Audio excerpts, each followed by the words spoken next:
it's Chris Goodway again from the Rent Roll Broker, and this month I'd like us to look at 6 ways to improve your rent roll without spending any money. Increasing fee income without increasing expenses will go straight to the bottom line, and I'm sure that will put a smile on your face. Plus, the best part is that these ideas won't cost you pots of money, just some time and effort. But it is advisable to get expert advice and assistance in going in this about the correct way. Otherwise you could lose more than you gain. So our first point today is to rationalise your landlords. Identify any C-class landlords. These are the ones who are very demanding. They call the office on a regular basis, wanting information from your staff and your staff to do extra things for them at no extra charge. You could be servicing 4 or 5 other landlords with the time it takes to keep up with one of these clients. So they either have to pay an increase in fee commensurate with what the level of service they're looking for, or they need to be politely asked to find another managing agent to take care of their property. Who isn't paying their way? You need to identify those landlords that this applies to. Then, starting with the lowest fee earner, contacting them, explaining that with a downturn in the economy you can no longer manage their property at such a low fee. Prepare a letter, make a new agreement for each one, and send them out in the post one at a time. Make sure that you note in your diary to follow up personally by phone within 48 hours. Yes, you may have to negotiate, but remember that every percentage point you achieve is in effect going to go to your bottom line. Maximising fees.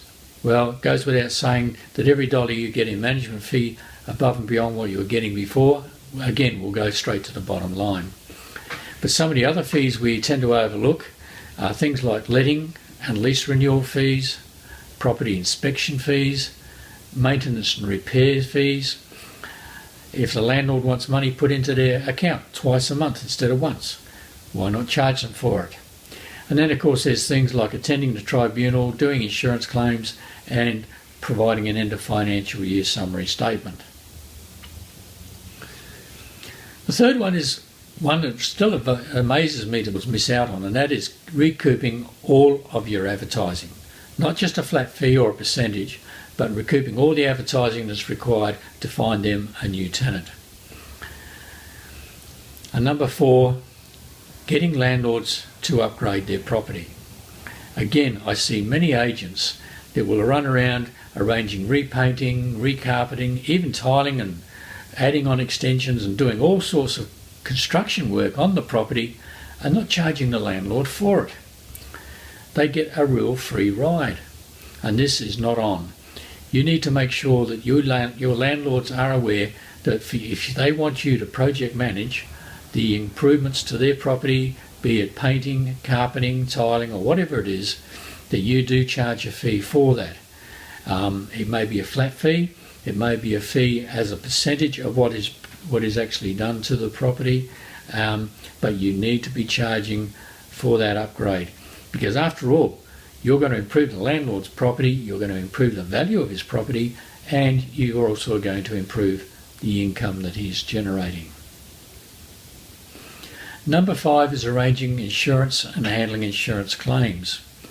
Again, this is very time consuming and it needs to incur a fee, regardless of it being a building claim, a building insurance claim, or be it a landlord protection insurance claim. They need to be paying for that to be done. And of course, many companies allow you to earn a fee from placing insurance to the landlords that you have in your client base. So a good way to increase income, another income stream to your rent roll without doing a lot of extra work.